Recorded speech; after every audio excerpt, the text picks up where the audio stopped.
The silence was louder than any royal decree. Without cameras, without public statements, and without even the traditional nod of protocol, King Charles made a decision that would shatter the image of unity in the royal family. He removed Queen Camilla's name from the official registry of the monarchy.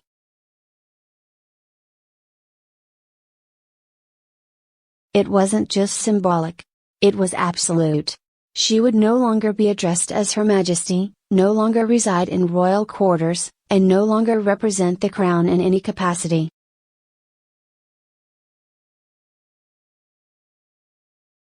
A quiet but ruthless command had been issued. Camilla was no longer one of them. The whispers had been building for weeks, if not months.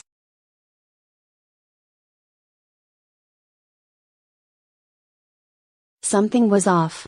Camilla's public appearances had dwindled, her interactions with other members of the family grown colder.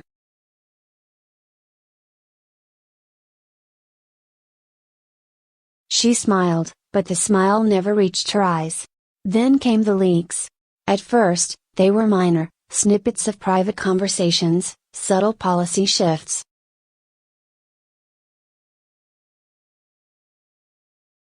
But then came the bombshells, leaked documents, confidential health reports, unauthorized conversations with foreign diplomats.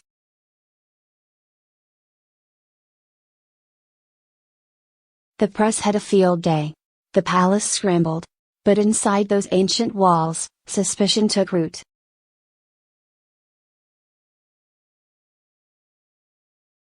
Who had access to all this? Who had motive? Who was close enough to know every intimate detail, and bold enough to leak it all? The answer, when it came, was devastating.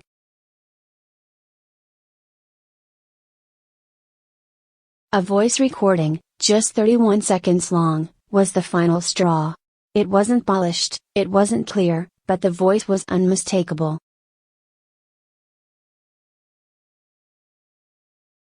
They'll think it's from William's side. Just make sure it hits by morning, the voice said.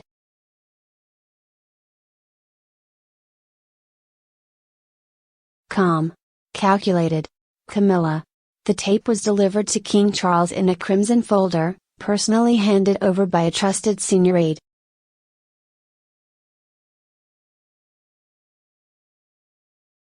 He listened to it alone in his private study. No one knows exactly what happened in that room, but what followed was historic.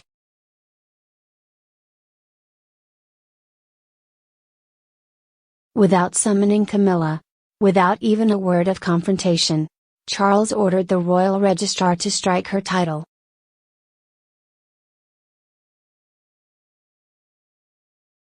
Guards were quietly repositioned. Her access revoked. Portraits set for display in the royal gallery were pulled.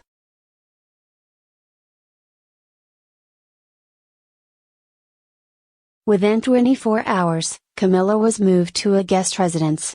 She had gone from queen to persona non grata in a single breath.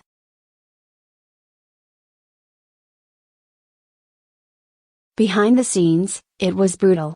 Insiders revealed that during her final days in the palace, Camilla tried desperately to secure an audience with Charles.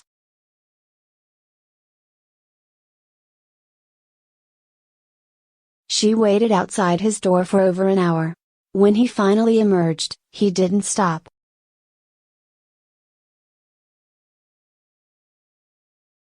He didn't speak. He didn't even look her in the eye. "You fooled me," he said, coldly.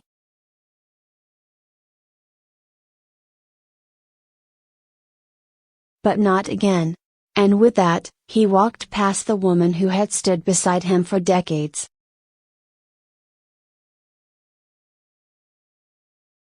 A woman he once defended against a nation who adored Diana. Now, even Charles could no longer deny the truth. Camilla had crossed the line no royal could survive.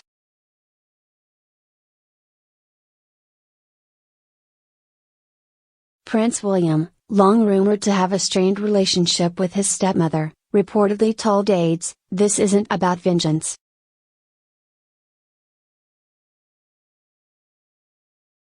It's about integrity." She knew exactly what she was doing. Princess Anne refused all comment, but notably cancelled a joint appearance with Camilla the same day the news broke.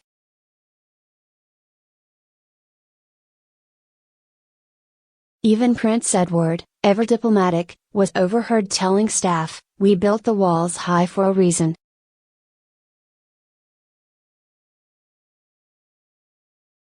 The monarchy was closing in on itself, fortifying its core, and Camilla was officially outside it.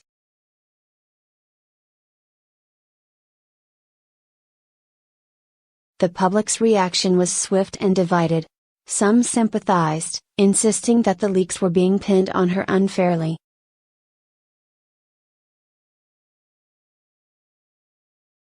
Others saw it as poetic justice. Headlines declared Queen no more. And Charles cleans house. Hashtags like hashtag Camilla exiled and hashtag Charles justice trended for days.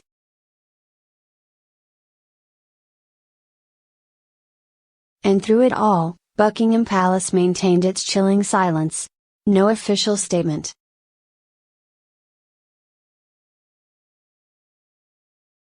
No press conference.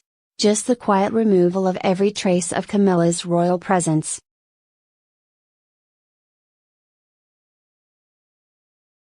Her staff was reassigned. Her office was locked. Even her monogrammed stationery was destroyed.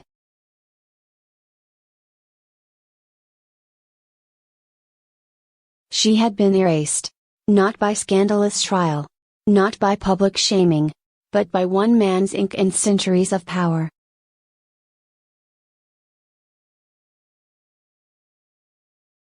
Sources close to Camilla said she was devastated, in disbelief.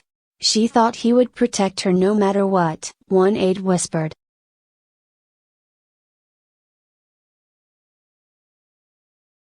She never expected this.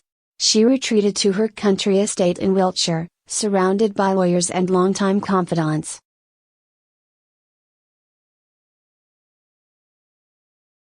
Rumors swirl of a tell-all memoir, of interviews being negotiated, of a woman scorned and ready to strike back.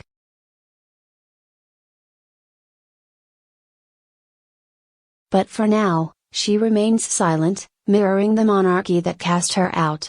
And Charles? He returned to royal duties the very next morning.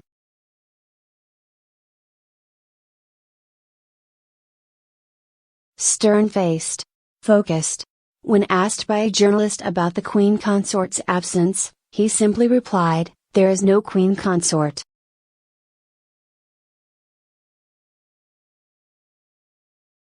One sentence.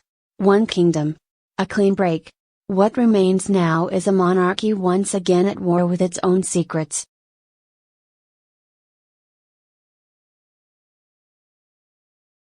And at the center of it all, a king who chose duty over love. Silence over spectacle.